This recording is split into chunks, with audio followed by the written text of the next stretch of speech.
A graça e a paz, meus queridos. João Lúcio, vem cá, meu amor. O João Lúcio é o meu cabeça. Eu sei que ele tem uma palavra para vocês de saudação e de gratidão pela oportunidade de nós estarmos aqui. Amém. Boa noite, a paz do Senhor. Eu acho que vocês são, não sei se é a primeira vez que o Acorrentados Jamais acontece aqui, me parece que não, né? Que já é a segunda vez, mas vocês são pessoas ousadas. Porque quando você vem para uma conferência que profetiza algo que jamais vai acontecer, é um passo de fé muito grande, amém? E profetiza sobre uma prisão que havia, ou que houve, ou que você acha que se encontra, e você vem para cá para profetizar que isso jamais vai ser realidade na sua vida. Se foi até hoje, ou até ontem, ou até alguns instantes atrás, agora jamais. Amém. A sua presença aqui é uma ousadia, porque você veio, às vezes você não conversou com ninguém, mas você está aqui, profetizando na sua vida, acorrentados jamais. E eu tenho certeza que se vários de vocês pudessem conversar com algum de nós aqui, vocês teriam alguma experiência nessa área, talvez a mais recente. Mas o Senhor os trouxe hoje, então Ele tem algo para o seu coração. Ele tem algo específico para falar com o Senhor, com você. Algo do Senhor para você. E nós temos o privilégio de estar aqui. O Senhor determinou que desta vez, nesse momento, nesse horário, nesse exato local e momento, fosse a Helena que viesse entregar essa palavra. Então que o seu coração esteja aberto para isso. Eu sei que o pastor Adelso já orou, mas nós vamos fazer mais uma oração. Amém? Pai, em nome de Jesus, nós te agradecemos, Senhor, porque estamos aqui diante do Senhor para receber aquilo que o Senhor tem para nós, ainda que seja algo extraordinário que as pessoas possam pensar, é impossível. O Senhor é o Deus do impossível. É verdade, Deus. E nós vivemos isso na nossa vida. A Helena experimentou isso tantas vezes na vida dela. E agora, ó Deus, que ela seja instrumento nas tuas mãos, que o Senhor a use com poder e autoridade, sabedoria, e que em nome de Jesus a palavra alcance cada coração necessitado aqui, daquilo que só o Senhor sabe. Nós abençoamos a vida de Helena e abrimos o nosso coração para receber a tua palavra, amém, através da vida dela, em nome de Jesus. Amém. Amém. Aleluia, glória a Deus. Retratos do coração. Foi o tema que me foi dado pelo pastor Adelso para esse Acorrentados Jamais. E eu gosto sempre de voltar à essência da palavra, para entender na nossa língua, no português, o que realmente nós estamos, sobre o que nós estamos falando. Quando a gente olha a palavra retrato, retrato no dicionário da língua portuguesa, tem vários conceitos. Imagem de uma pessoa reproduzida por fotografia, desenho ou pintura. Obra de arte em que se reproduz a imagem de uma pessoa, imagem, figura. Pessoa com feições muito semelhantes às de outra. Sósia, cópia. Olha que interessante. Descrição exata de alguma coisa. Isso tem a ver com aquilo que a gente vai falar aqui essa noite. Descrição exata de alguma coisa. Reprodução. Imagem obtida por processo fotográfico, fotografia. Só que aqui é um contraponto, porque a fotografia ela é diferente de retrato. Retrato ela se refere a pessoas. E fotografia pode ser pessoas, pode ser coisas, pode ser paisagens e tal. Conjunto das características gerais que representam uma categoria de seres ou de coisas. Entre todos esses conceitos, me pegou aqui dentro da nossa realidade e proposta, descrição exata de alguma coisa, reprodução. Retratos do coração. Quando a gente escuta falar de coração da Bíblia, imediatamente a gente se lembra dos versos mais falados, mais citados, como, por exemplo, Provérbios 4, 23. Acima de tudo, guarde o seu pois dele depende toda a sua vida. É a versão NVI. Também na Almeida Revista e Atualizada, em Lucas 6,45, diz: o homem bom, do bom tesouro do coração, tira o bem, e o mal do mau tesouro tira o mal, porque a boca fala do que está cheio o coração. Quando a gente pensa na perspectiva da biologia, um coração, não é dele que procedem os pensamentos vêm do cérebro. Mas quando a Bíblia fala coração, quando a poesia fala coração, ela fala do interior, das emoções, das intenções e dos pensamentos. Então, todas as vezes que a Bíblia fala de coração, em muitos lugares tem uma notinha, um balãozinho, e você clica em cima e está escrito pensamentos, intenções, motivações. Isso tem tudo a ver com o nosso coração. Como está o seu?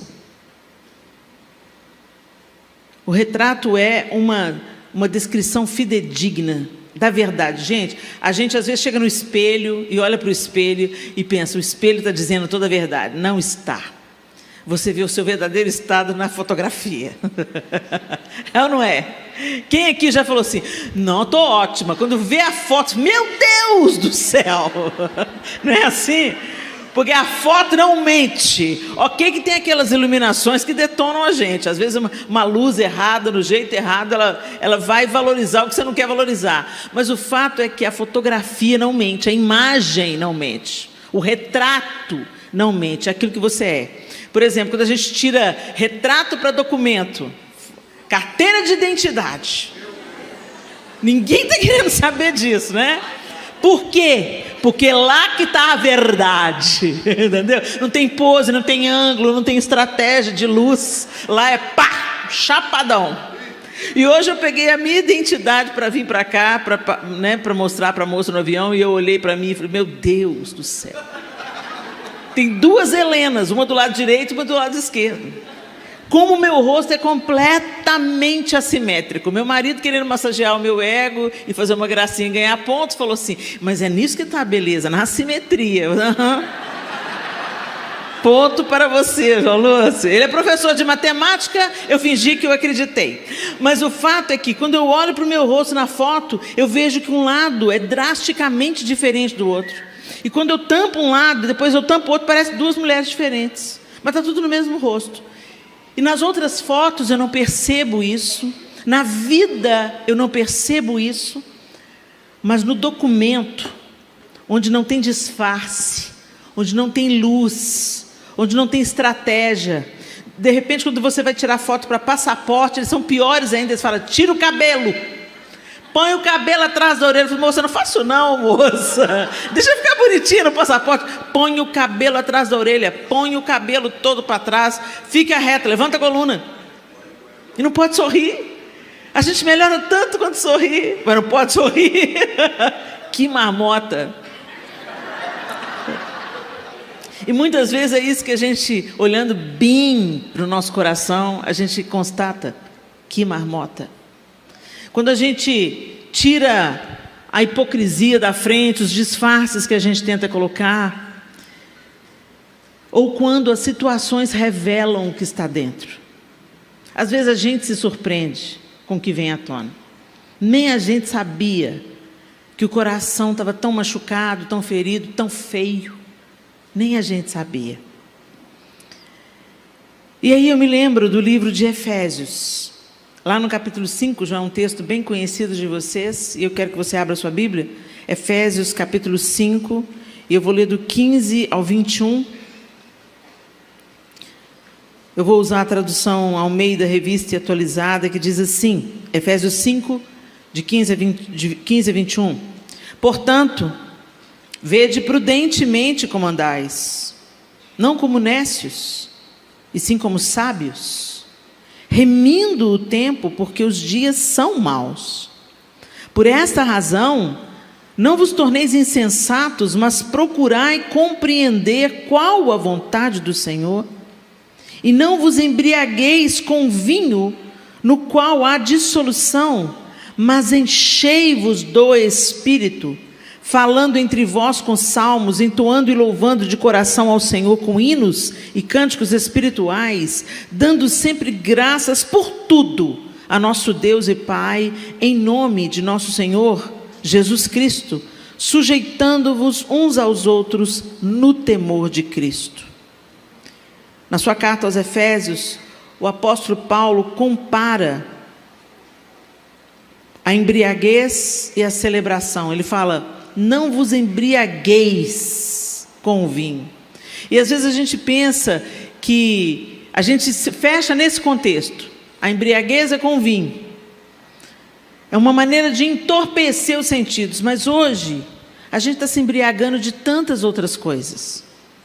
A gente se embriaga de vinho, a gente se embriaga de drogas, a gente se embriaga de compras, a gente se embriaga de entretenimento, a gente se envolve com videogames, mas a desordem do nosso coração fica esperando. A gente foge para a embriaguez de tantas coisas que esse mundo hoje nos oferece, e às vezes a gente pensa que a embriaguez é só achar uma pessoa cachacenta, caída no chão ou drogada. Não, gente. A gente está se embriagando de coisas legítimas. Ou seja, a gente está buscando anestesia para a nossa alma em coisas que não é Deus. Longe de Deus. Então, por exemplo, quando a gente está muito entediado, o que a gente quer fazer? Vamos fazer alguma coisa. Vamos pegar um filme, vamos fazer uma pipoca. Você nunca pensa, vamos ler a Bíblia? Você nunca pensa, vamos orar um pouco mais? Tem tanta necessidade do mundo. Gente, aí você fala assim: ai meu Deus do céu, Helena, volta para a terra, minha filha. Essa é a vida real. Sabe, essa história de ser santarrona, ai, eu vou viver orando. Não, a gente também não tem nada demais. Não tem nada demais a gente se divertir, não tem nada demais a gente ir no cinema. Não estou falando isso, gente. Eu estou falando que a gente está buscando cura para o nosso coração naquilo que não é pão. Saciar nossa sede naquilo que não é a fonte da água da vida. Saciar nossa fome naquilo que não é pão. E a gente se envolve com as coisas desse tempo que a gente está vivendo e não enche do Espírito, que é a segunda parte do texto. Ele fala assim: vocês não vão se embriagar com as coisas desse tempo. Um remédio emergente era o vinho, uma solução rápida, instantânea, para essa cultura que o apóstolo Paulo está inserido, é o vinho. Está doente? Dá vinho, dá bebida forte. Está capenga? Dá vinho. Está deprimido? Dá vinho. Era remédio para tudo. Dá vinho, dá vinho, dá vinho. E o apóstolo Paulo está falando: não, vocês não vão se embriagar com vinho, vocês vão se encher do Espírito. E a gente não leva isso a sério. A gente é igreja, está na igreja, mora na igreja, nasceu na igreja, casou na igreja, mas não é cheio do Espírito. É cheio de tudo quanto é porcaria cultural. Você sabe de tudo. Você é um intelecto brilhante. Você sabe de tudo, você interage com o seu tempo, você fala 3 idiomas, você encheu o seu coração de tanta coisa aparentemente legal, mas a desordem continua. Porque só quando o Espírito Santo de Deus entra, sela, ocupa o seu lugar, é que você vai tomar propósito e viver uma vida que faça diferença, não apenas na sua própria vida, no seu ciclo familiar, mas que transborde Jesus para um mundo extremamente necessitado. Enchei-vos do Espírito. Vocês não vão se embriagar com vinho, porque nele há contenda, nele há dissolução, ele vai ter consequências, ele vai ter problema. E não é diferente, gente. Se você fica diante do videogame, você vai abater um pouco a sua ansiedade, a sua necessidade, o seu tédio, mas o problema vai continuar. Você pode comprar, adquirir, trabalhar. Eu não sei qual que é o seu problema, qual que é a sua compulsão, qual que é a sua embriaguez. Mas eu vou te dizer uma coisa, meu querido irmão, minha querida irmã, com todo o amor do meu coração, isso é poço.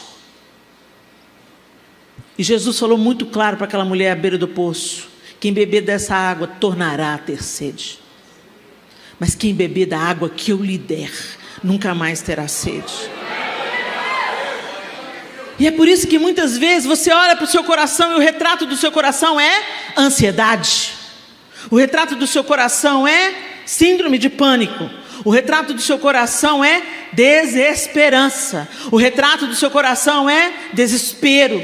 O retrato do seu coração é exaustão. Eu estou exausta, eu estou cansada. O retrato do seu coração é decepção. Eu não acredito. Por que Deus não ouviu o nosso clamor? Não ouviu a nossa oração? Vão liberar o aborto. A maldade está... Qual que é o retrato do seu coração? Seja honesto com você. Isso não é uma coisa entre eu e você, isso é uma coisa entre você e Deus. Do Senhor você não pode fugir, do Senhor você não pode escapar. E seja honesto com você nessa noite. O que o seu coração hoje te diz? O que está ocupando a primazia no seu coração hoje? É a desesperança? É o cansaço, a exaustão? Você não aguenta mais? Quantas vezes a gente fala essa frase? Eu não aguento mais. Eu estou cansada. Nosso mundo está difícil. A frase que eu mais escuto nos últimos dias: o mundo está difícil. As coisas estão de ponta cabeça. A vida está ruim demais. Ora vem, Senhor Jesus. Não, mas não é saudade de Jesus, não é amor por Jesus, é vontade de escapar.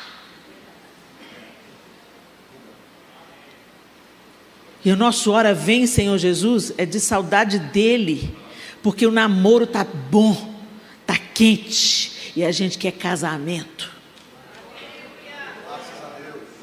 Agora a noiva que está chamando hoje, ora vem, Senhor Jesus, não está chamando por amor, não está chamando porque está queimando, está em brasa. Não, está chamando porque está desesperado. Deus, vem aí, está ruim demais. Chega aí, Jesus, acaba com essa bagaça, põe ordem no negócio. E por que a gente está assim? Porque a gente não está cheio do Espírito. E quando a gente não está cheio do Espírito, vazio, a gente não vai ficar. O ser humano, ele tem necessidade de pôr alguma coisa no lugar. E aí a gente se embriaga e não celebra. A gente se embriaga e não adora. A gente se embriaga e não se conecta com o Espírito de Deus. Lá em Romanos, o apóstolo Paulo diz assim: não imitem o comportamento e os costumes deste mundo. Não deixem que Deus os transforme, mas deixem que Deus os transforme por meio de uma mudança em seu modo de pensar. O que a gente podia traduzir: mas deixem que Deus transforme por meio de uma mudança no seu coração, a fim de que experimentem a boa, agradável e perfeita vontade de Deus. A quem nós estamos ouvindo? A quem nós estamos ouvindo? Nós damos ouvidos à nossa cultura, a cultura ao nosso redor, mas a gente não ouve o Espírito. Você conhece a voz do Espírito? Você sabe quando é que é o Espírito Santo que está falando com você? A gente quer o mover do Espírito, o movimento do Espírito, mas a gente não quer intimidade com o Espírito. É a mesma coisa de você querer casar com um homem por dinheiro. Eu quero o que ele pode me oferecer, eu não quero intimidade com ele. E foi no Espírito de Deus que nós fomos selados na salvação. Mas nós não conhecemos o Espírito, não nos relacionamos com o Espírito, não temos consciência da presença do Espírito Santo de Deus. Sabe por que você crê em Jesus, meu irmão e minha irmã? Porque o Espírito Santo te convenceu. Sabe quem te apresentou Jesus? O Espírito Santo. Sabe quem te convenceu da justiça, do pecado e do juízo? O Espírito Santo. Ele vos ensinará todas as coisas, foi isso que Jesus disse. Mas aí a gente fica na superfície, não conhece o Espírito, se envolve com a cultura desse mundo, abraça a cultura. A gente se contextualiza e dialoga com todos os grupos. E eu vou voltar a dizer, o problema não é isso. O problema é que a voz de Deus deve sobrepujar as outras vozes. Quando Deus nos chama pela salvação, Ele nos chama para ser diferentes. Isso não significa ser esquisito, nem viver isolado, o crente doido da casa. Não, mas significa que Deus é a sua referência máxima. Não é a cultura. Não é gente famosa que é a sua referência máxima. Não é a moda que é a sua referência máxima. Não é o pensamento cultural desse mundo que é a sua referência máxima. Não é a linguagem desse mundo que é a sua referência máxima. O Senhor é a sua referência. A palavra de Deus é a sua referência máxima. É isso que muda o nosso coração.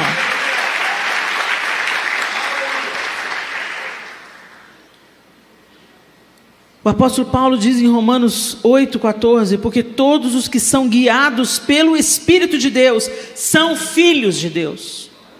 Por quem que você tem sido guiada? A gente prefere entrar numa fila de oração, o pastor já pregou, já entregou a palavra, e você vem e fala: ora por mim, pastor. Deus, o Espírito Santo deve fazer assim,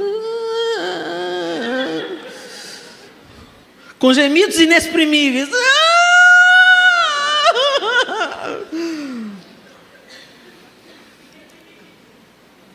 Espírito Santo, meu consolador. No dia do luto, é Ele que enxuga suas lágrimas. Espírito Santo, sabes quem eu sou, e mesmo assim se importa comigo, e mesmo assim moras em mim. Ele mora em você.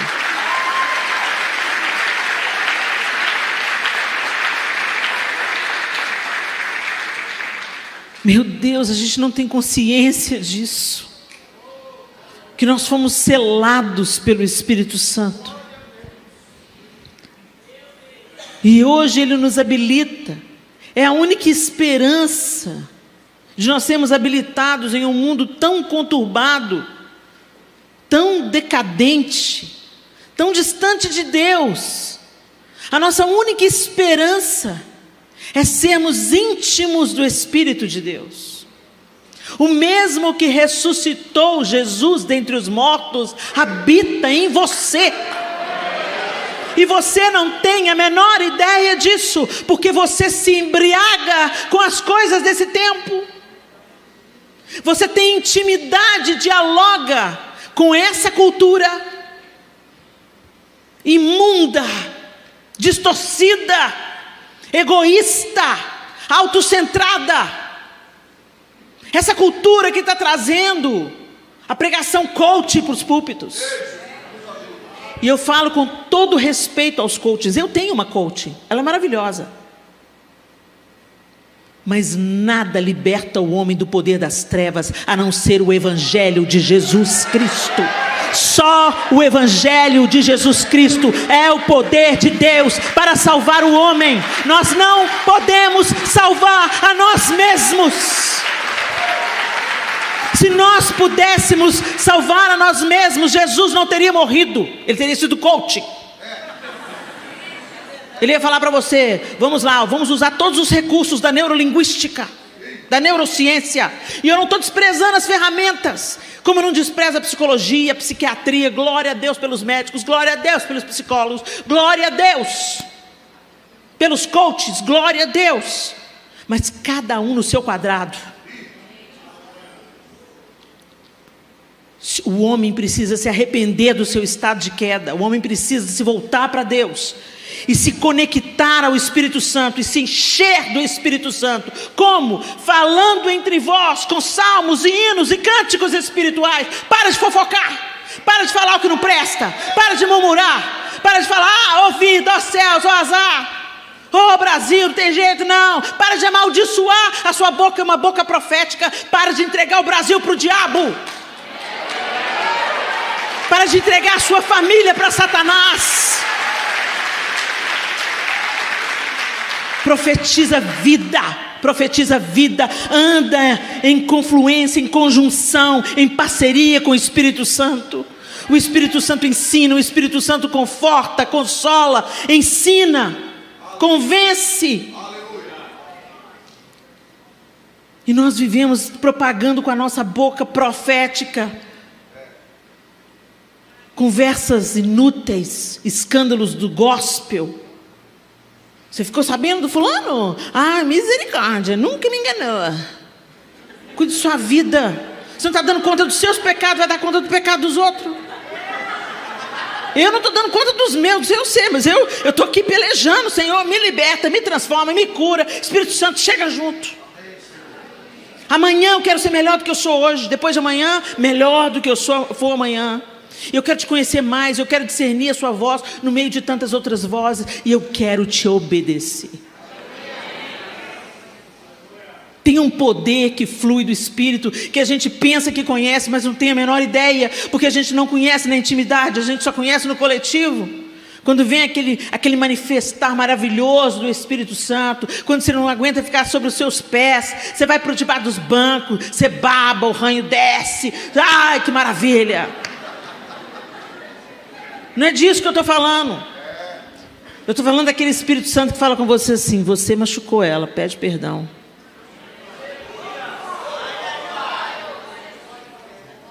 Daquele Espírito Santo que fala assim: por que você está se sentindo rejeitado? Você é amado com amor eterno. Aquele Espírito Santo que diz para você assim: não é o diagnóstico médico que define o que eu vou fazer. É disso que eu estou falando. E o retrato do nosso coração nos dias atuais está mostrando que nós estamos distantes,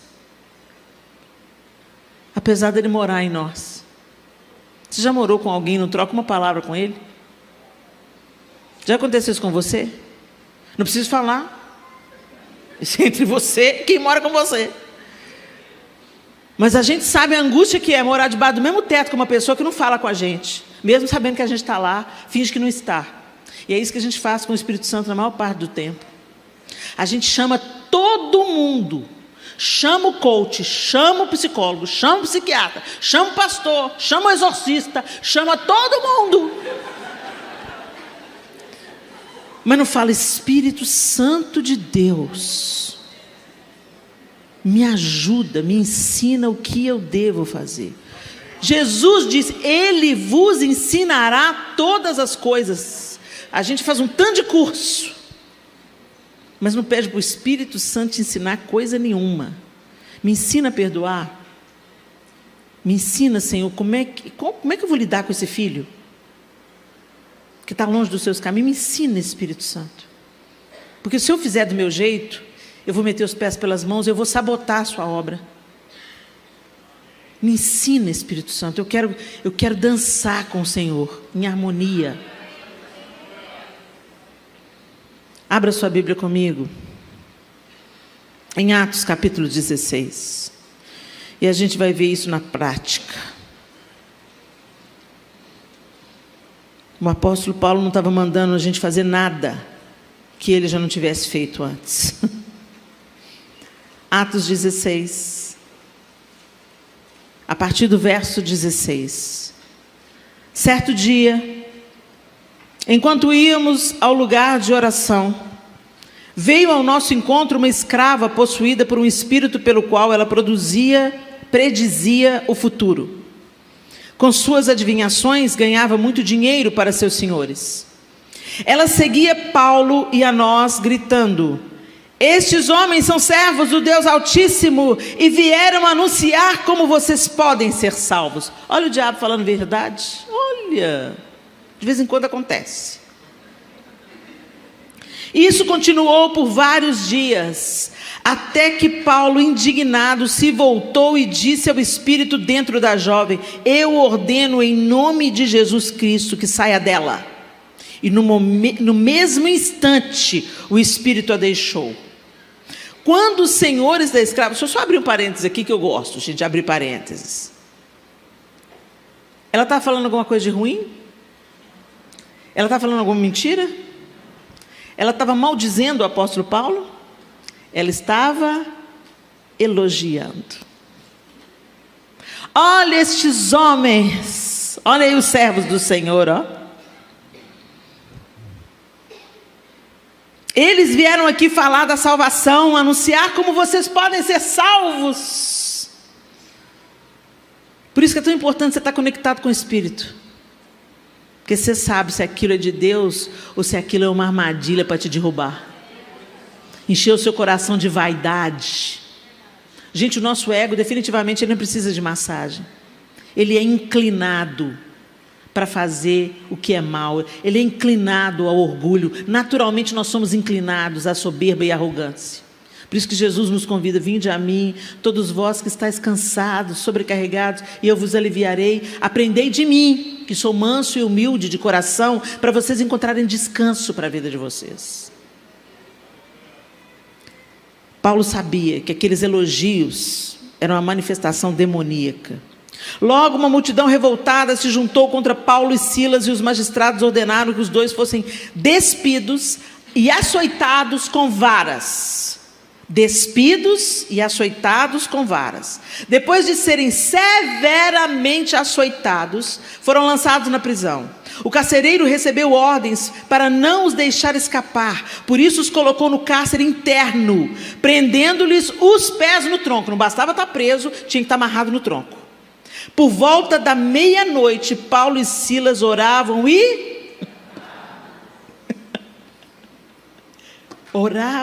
cantavam hinos a Deus. E estava cantando baixo, gente? Não, porque o texto está dizendo: e os outros presos ouviam. De repente, fala comigo, de repente, houve um forte terremoto, e até os alicerces da prisão foram sacudidos. No mesmo instante, todas as portas se abriram, as correntes de todos os presos se soltaram, e quando o carcereiro acordou, viu as portas da prisão escancaradas, imaginando que os prisioneiros haviam escapado, puxou a espada para se matar. Paulo, porém, gritou: não se mate, estamos todos aqui.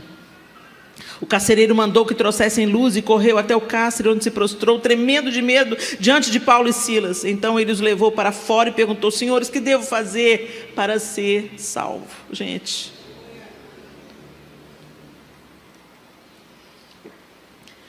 pensa comigo, você foi injustamente preso. Aí eles tiram a sua roupa em público e te açoitam, injustamente. E aí eles te prendem na cadeia da cadeia. Te amarram no tronco. Hoje, nesse nosso contexto, você estava lá passando perto do Palácio do Planalto, dia 8 de janeiro, alguém te catou e te prendeu, está lá.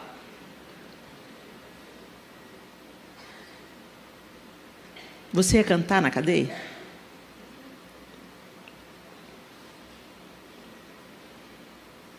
Você ia cantar na cadeia?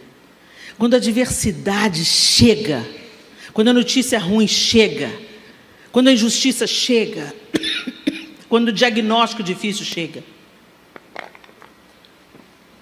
se ergue um canto de louvor ao Senhor, um povo santo está fluindo em adoração. Louvai-o desde o céu, astros e estrelas, aquele que tudo formou. Só quem é cheio do Espírito, só quem entendeu que quando eu louvo, eu acesso um novo nível de comunhão e intimidade com Deus, que me arranca do meu lugar de dor, de injustiça, de lamento e de diagnósticos difíceis. Este lugar de louvor e gratidão é que o apóstolo Paulo, mesmo que cantou na prisão, é o mesmo que escreveu: enchei-vos do Espírito. cantando e salmodiando a Deus, dando por tudo sempre graças em nome de nosso Senhor Jesus Cristo. Ele entendeu, ele viveu, ele praticou, ele testou. Por isso ele disse: posso todas as coisas naquele que me fortalece. O mesmo Paulo diz: eu aprendi a viver bem em toda e qualquer situação. Eu posso ter muito, eu posso passar fome, eu posso passar necessidade, eu posso tudo naquele que me fortalece. Não são as circunstâncias ao redor que definem quem eu sou, é aquele a quem eu estou conectado intimamente, é que define quem eu sou.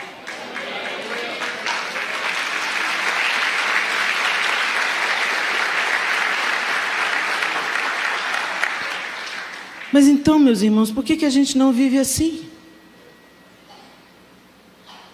A instrução é simples. No mesmo texto aos Efésios, fala lá: maridos, amai vossas mulheres, mulheres, sujeitem-se aos seus maridos. A gente pega nessa parte, mas a parte em cima a gente esquece. Enchei-vos do Espírito, está no imperativo, enchei-vos do Espírito. E todo o resto está no gerúndio. Como que eu vou ser cheio do Espírito? Falando entre vós com salmos, hinos e cânticos espirituais, cantando e salmodiando a Deus no vosso coração, dando graças em qualquer circunstância, em tudo dai graças. Gente, essas são chaves que Deus nos entrega, mas a gente ignora. Deus dá a chave da cadeia, mas a gente ignora. E é exatamente isso que Satanás quer. É exatamente nesse lugar que você se encontra, de depressão, de angústia, de medo, de desânimo, de apatia, de desesperança. É exatamente isso que o príncipe desse mundo quer fazer. Por isso ele te deixa conectado na internet. Você fica o dia inteiro nessa porcaria de Facebook, de Instagram e de Twitter. Você sabe todas as discussões, mas não se enche do Espírito. Não ganha autoridade no mundo espiritual. Não pode nenhum endemoniado manifesta do seu lado, você sai correndo. Chama o pastor. Cada crente é responsável. Cada crente é responsável. Vós sois o sal da terra, vós sois a luz do mundo. E a luz ninguém pode esconder debaixo do alqueire, ninguém pode pôr uma lanterna debaixo de uma cama. Ela vai brilhar de qualquer jeito. Agora a pergunta é: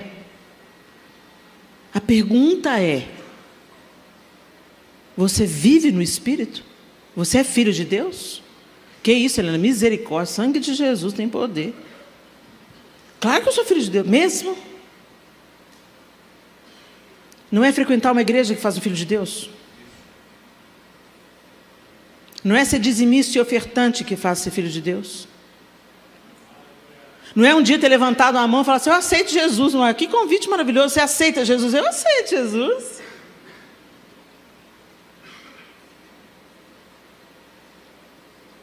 O Senhor Jesus disse que os bodes e as ovelhas seriam contadas juntas.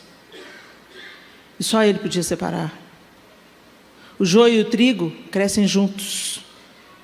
Isso fala das nossas comunidades de fé. Você está aqui dentro. Você dá a paz do Senhor. Você dá seu dízimo, sua oferta. Você está em todos acorrentados jamais. Mas nunca se desfez das primeiras correntes. Você continua aprisionado na sua velha vida. O velho homem está pendurado no seu cangote até hoje. Nunca foi tão necessário cristianizar cristãos como nesses dias que a gente está vivendo. Sabe o que você faz? A sua vida certinha não vale nada, não te salva. A salvação é pela graça, mediante a fé. Não pense você que pelo seu bom procedimento você será salvo. Já ouviu a expressão, de boas intenções o inferno está cheio? Ela não é à toa, não. Quem inventou esse ditado deve ter alguém que leu a Bíblia em algum momento. Porque não é de obras, não é pelo nosso bom procedimento. Nós não somos salvos pelo nosso útil procedimento, correto procedimento. Nós somos salvos para um correto procedimento, para uma nova vida. Santificação é que chama isso. Agora eu conheço gente boníssima, cheia de boas obras, e que fecha a porta para Jesus. E se fechou a porta para Jesus, fechou a porta. Não, mas Helena, mas eu gosto de Jesus. Você não está entendendo. Não é sobre gostar de Jesus. É sobre se submeter ao senhorio de Jesus. É sobre entender que Ele é o Rei, que Ele é o Salvador, que Ele é a esperança, que Ele vai voltar e vai redimir todas as coisas, e Ele sim vai separar o joio do trigo. E Ele falou naquele grande dia: muitos que virão a mim dirão: Senhor, Senhor, em Teu nome profetizamos. Eles estão chamando Jesus de Senhor, mas é da boca para fora. Esse povo honra-me com os lábios, mas o coração está longe de mim. E Deus me levantou nesse tempo, meus irmãos, para chamar a igreja para o arrependimento. Não interessa se você é dizimista e ofertante, não interessa se você é o membro mais antigo dessa igreja, se você não nascer de novo, você vai para o inferno. Se o seu coração não for revisitado pelo poder de Deus, e se o Espírito Santo não se tornar o seu melhor amigo, confidente, consolador e instrutor, você vai morrer eternamente. Desculpa se não trago uma... Não, desculpa coisa nenhuma, que eu prefiro que vocês me odeiem, mas vai todo mundo para o céu.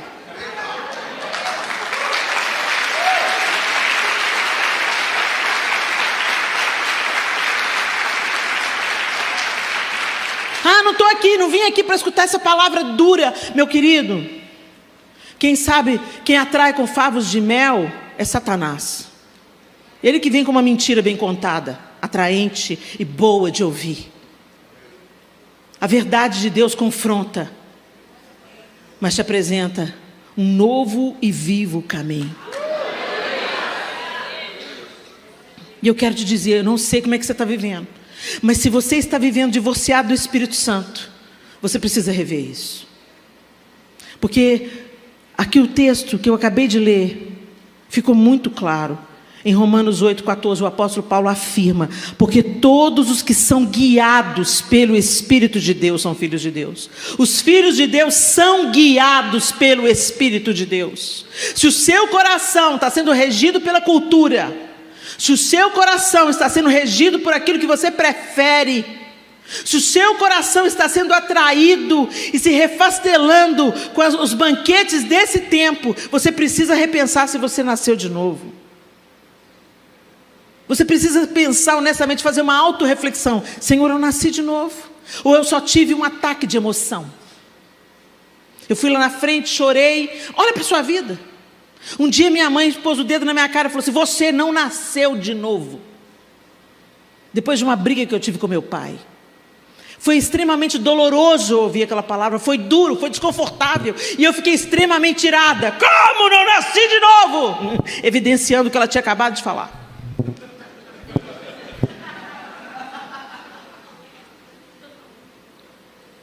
Mas aquela frase ficou: você não nasceu de novo, você não nasceu de novo, você não nasceu de novo. É como se alguém tivesse entrado no quartinho da bagunça e acendido a luz. E eu vi o estado que eu estava. A obra que eu tinha feito, eu mesma tinha feito. A gente muda a roupa, muda o penteado, deixa o cabelo crescer, dependendo do contexto da comunidade de fé que você está inserido. Assume o crentez fluente. Sangue de Jesus tem poder. Queima, Senhor. A paz de Jesus. Começa a falar a língua dos crentes fluentes. Você usa até a Bíblia. Ela é seu amuleto, inclusive. Você coloca lá no Salmo 91 aberto na sua casa. Aí vai espantar os maus espíritos. Você mistura um pouco assim evangelho com macumba gospel, com... Entendeu? Você é crente, mas você continua olhando o horóscopo. De vez em quando você vai levar uns passes. Você sabe, não tem nada demais, né, gente? Todos os caminhos levam a Deus. Não. Jesus disse: eu sou o caminho, artigo definido. O caminho, a verdade e a vida.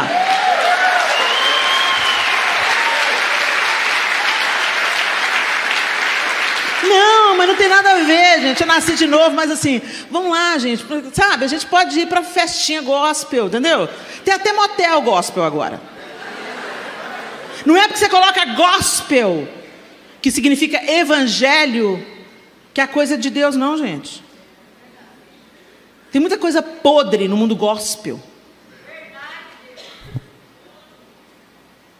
Deus não vai levar os gospel, Deus vai levar os seus filhos. Jesus vem buscar a noiva, adornada, santa, perfeita. Não, mas que está se aperfeiçoando. A vida daquele que nasceu de novo é igual à luz da aurora. Então brilha mais e mais. Então eu não sou como eu era antes. E aí naquele dia eu descobri que eu era exatamente como eu era antes, só com uma saia mais comprida, um cabelo mais comprido e um crentez fluente. Mas eu era a mesma pessoa, egoísta, invejosa, mentirosa, dizimista e ofertante, cantando no coral. O pior estado do homem é a falsa espiritualidade. Aquela que a gente mesmo produz. Esse é o pior retrato do coração. Você pensa que você é limpinho, mas você é imundo. Não, mas aqui eu não transei com meu namorado, eu casei virgem. Mas tem pensamentos pecaminosos. Cobiça o que o outro tem, inveja o que o outro tem.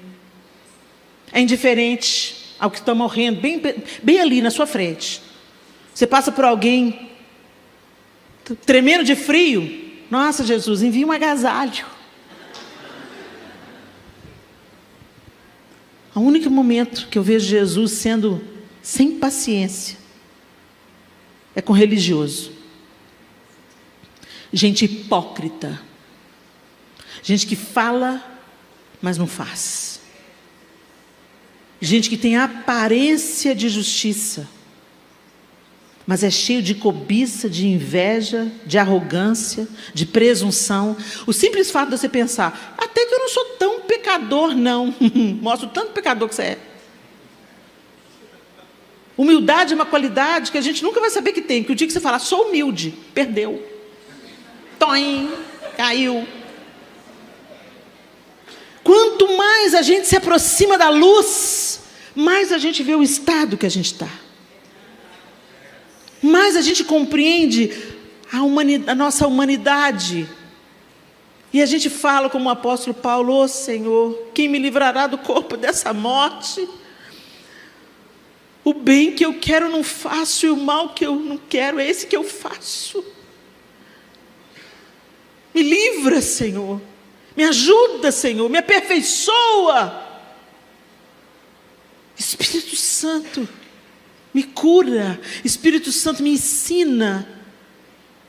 Espírito Santo, como que eu devo agir? Espírito Santo, me capacita. Eu não estou dando conta que não, Espírito Santo. Eu preciso que o Senhor venha e o Senhor me fortaleça, me robusteça. Espírito Santo. No início desse ano, eu confesso para vocês, eu não quero aqui fazer nenhum tipo de partidarismo. Eu não acredito que algum homem vai consertar a bagunça que o nosso mundo está. É isso que Jesus vai fazer. Um novo céu e nova terra vão estabelecer. Mas a gente tem esperança de dias melhores. Esperança de não ver a nossa nação como os Estados Unidos, por exemplo, onde o aborto é legalizado. É uma fratura, é uma dor. Milhões de bebês por ano são assassinados. Você falou tanto em pandemia, mas não se fala no quanto de fetos que são mortos, tanto de criança que é abortada. Quando você mata uma pessoa, você não matou só uma pessoa, você não matou só um bebê, você matou toda a geração que viria daquele bebê. É um crime hediondo. E nós oramos, nós pedimos, Senhor, tem misericórdia do Brasil, tem misericórdia do Brasil, tem misericórdia do Brasil. E Deus falou, não. E tudo que Deus faz é bom. Tudo tem um propósito. Nem que seja descer o cajado e exercer juízo. Tudo que Ele faz é bom. Mas eu estava muito desanimada. E as pessoas vêm na gente buscando esperança. E eu me lembro que, assim que saiu o resultado das eleições, eu estava em Israel com uma turma. E todo mundo acordou arrasado. Arrasado. Todo mundo. Uns falando, foi honesto, outros falando, não foi honesto, outros falando, o que vai ser de nós agora? E agora eu falei assim, gente, e eu tinha que dar esperança. Não, gente, calma aí, gente. Aqui, gente. Opa, calma. No trono não tem alternância de poder. Jesus continua no trono, certo? Amém? Jesus continua no trono. Mas Helena, e tantos altos e baixos que a gente teve naquela viagem. E depois que passou aquela onda que eu consolei todo mundo, aí chegou a minha vez.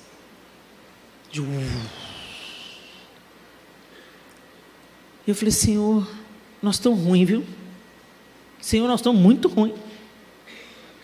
Se o Senhor permitiu isso tudo que está acontecendo no nosso país, depois então do 8 de janeiro, Senhor, nós somos muito ruins, tem misericórdia de nós, Senhor. Nós estamos desnorteados, perdidos, se não é o Senhor. Aí o Senhor falou assim, vai me buscar na viração do dia. E eu comecei a fazer umas lives na viração do dia. Dava 6 horas da tarde, eu ligava a câmera, o João pegava o violão, e a gente ia fazer o quê? Ler a palavra, orar e profetizar a vida. Entrar em sintonia com o Espírito. E o que me motivou a isso? Naqueles dias eu fiz uma postagem. No trono não há alternância de poder. Embaixo eu escrevi na legenda, segue o plano. E é tanto de comentário. Qual que é o plano? Qual que é o plano? Qual que é o plano? Qual que é o plano?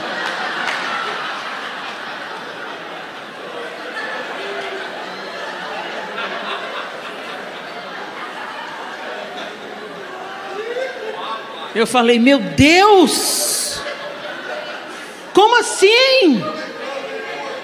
Como assim? Qual que é o plano? O plano é que o rei vem aí. A tampa da panela vai voar, mas Jesus vem. A coisa vai ficar ruim, mas Jesus vem. O amor vai se esfriar, mas Jesus vem. O caos vai tomar conta, o diabo vai tocar o terror, mas Jesus vem. Esse é o plano, segue o plano. Ora vem, Senhor Jesus. Mas aquilo me deixou arrasada. Eu falei, meu Deus, o povo que me segue é crente. Que plano! Que plano! E aí eu comecei a falar, deixa eu ir lá, Espírito Santo, deixa eu chegar perto. Deixa eu pegar mais intimidade, Espírito Santo, que eu tô, sabe, de vez em quando a gente, olha, o Espírito Santo pode ser entristecido. A Bíblia diz isso, o Espírito Santo pode ser apagado. Quantas vezes, gente, nós apagamos o Espírito, nós extinguimos o Espírito, nós entristecemos o Espírito. E aí a gente quer ter um coração feliz, grato, abençoado, disposto, apesar das circunstâncias ao nosso redor, meus queridos, não vai rolar. Pastor Adelso pode babar de fazer atendimento. Ele vai consolar, ele vai orar, vai quebrar maldição, vai quebrar corrente, vai quebrar cadeia, mas você tem que voltar para casa e tomar uma nova posição. Você tem que se encher do Espírito, porque senão o que saiu volta com mais 7. É muito claro, dê as costas para as trevas e ande no mundo da luz, ande no reino da luz, enchei-vos do Espírito, falando entre vós com salmos, hinos e cânticos espirituais. Quantas vezes uma conversa abençoada nos edifica, nos enche. E eu comecei a ver o reflexo daquela live. A gente entrava e a gente orava, eu virava a câmera, eu nem aparecia minha cara, virava minha cara para o pôr do sol, porque na janela do meu quarto dá para o pôr do sol. E eu punha a câmera para o pôr do sol e a gente cantava ali, só havia a silhueta da gente, a gente cantava uma música de adoração, entronizando Jesus, a gente orava pela situação. E o tanto de gente, depois dos testemunhos, olha, glória a Deus, essas lives me trouxeram de novo para aquietar o meu coração, acalmar o meu coração. Foi Helena? Não, gente, foi o Espírito Santo. Não despreze o Espírito Santo. Não se envolva parcialmente com o Espírito Santo. Não queira apenas as benesses, os moveres, o calor do Espírito Santo, mas queira sua disciplina, sua verdade, seu confronto. Ande com Ele. Ele nos cura. Ele nos dá um novo coração. Ele ajusta as nossas intenções. Ele prova o nosso coração. Ele amorosamente nos corrige. O Espírito Santo é um gentleman. Ele não é assim bruto como eu, não. Mas ele fala cada verdade rasgada no nosso coração que é impossível você continuar ignorando. Ele é direto também. E às vezes você está resistindo ao Espírito. Sabe aquelas coisas? Não, isso é coisa da minha cabeça. Sua cabeça não produz nada de bom não, meu querido. Vai lá dar comida para... isso é coisa da minha cabeça. Não, liga lá para abençoar a fulana. Isso é coisa da minha cabeça. Obedece. Crente não tem cisma. Crente tem o Espírito Santo. Se é de acordo com a palavra de Deus... Se vai produzir vida na vida do outro. Não, mas o que o outro vai pensar? Não interessa. Você se molda por aquilo que o outro vai pensar? A sua principal motivação devia saber o que Deus vai pensar.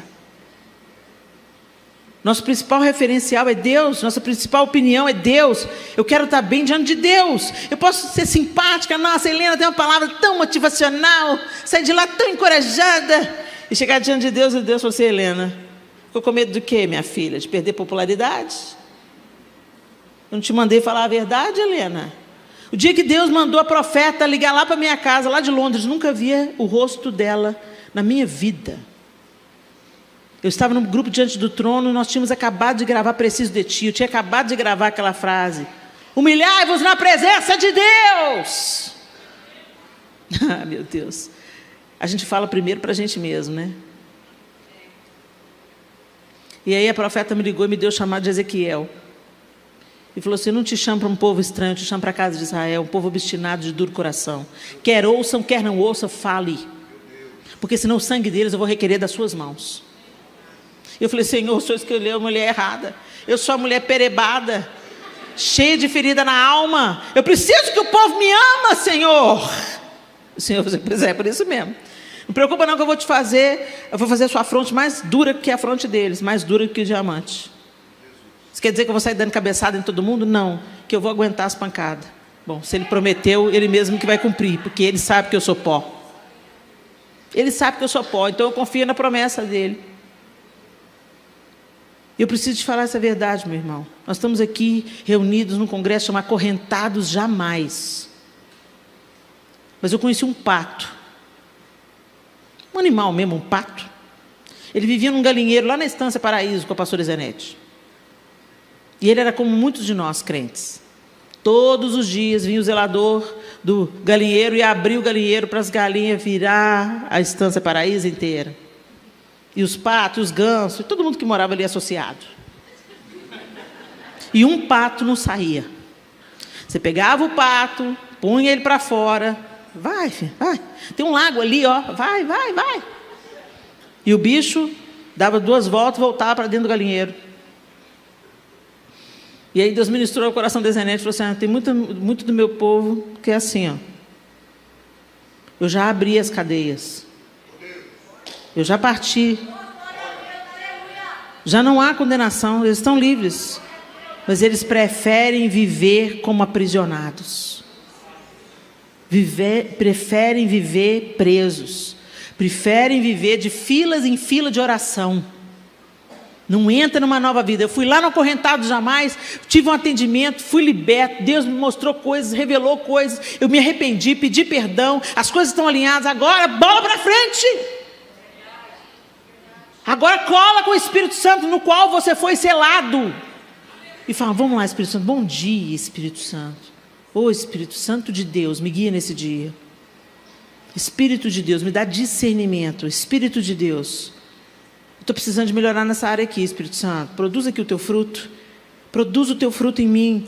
O fruto do Espírito é amor, alegria, paz. Senhor, eu não estou muito alegre, não. Eu quero sentir alegria, que não depende das circunstâncias. Eu não quero essa felicidade baratinha que estão vendendo aí, não. Eu quero alegria que flui do Senhor, aquela que é a minha força. Gente, o Espírito Santo dá. Mas a gente não recebe porque a gente não pede. A gente ignora o Espírito.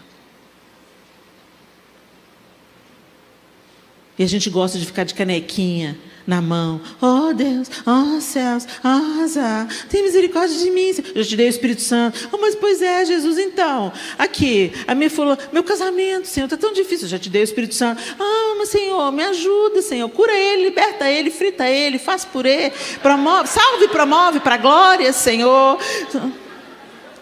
Não, eu te dei o Espírito Santo te empodera, o Espírito Santo te capacita.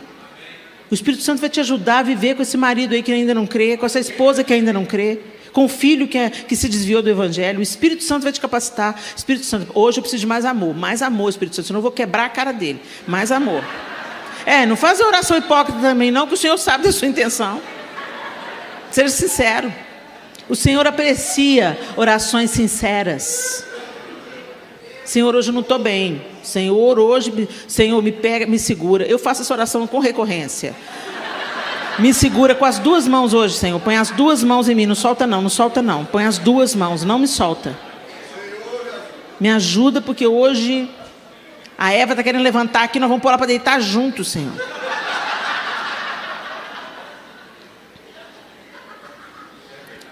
E aí eu volto na primeira pergunta dessa noite. Será que você sabe como é que está o seu coração?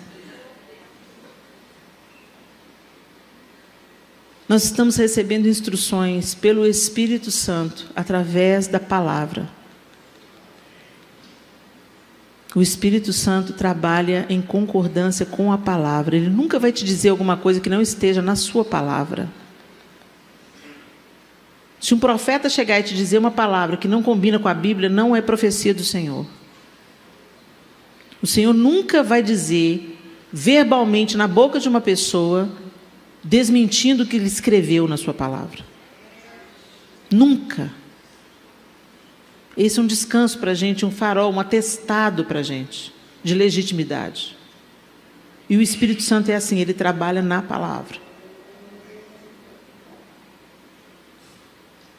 Então é importante, além de você falar com salmos, hinos e cânticos espirituais, além de você cantar e salmodiar a Deus no seu coração constantemente, além de você dar graças, sabe? Abre os seus olhos, começa a olhar as bênçãos de todo dia. Oh Senhor, que dia lindo, obrigada. Oh Deus, chuva regando a terra, que bênção, nós precisamos de chuva.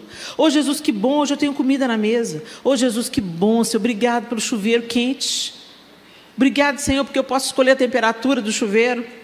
Obrigado, Senhor, pelo ventilador, pelo ar-condicionado, por sei lá o quê, pelo pedaço de papelão que você pode se abanar.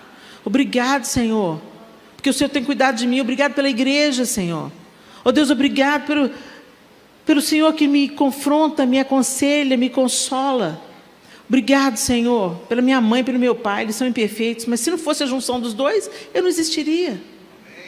Obrigado, Senhor, pela sua fidelidade que me segue todos os dias. Obrigado pela sua misericórdia que se renova todas as manhãs. Ô Senhor, obrigado. Sabe, gente, contempla Deus. Contempla Deus.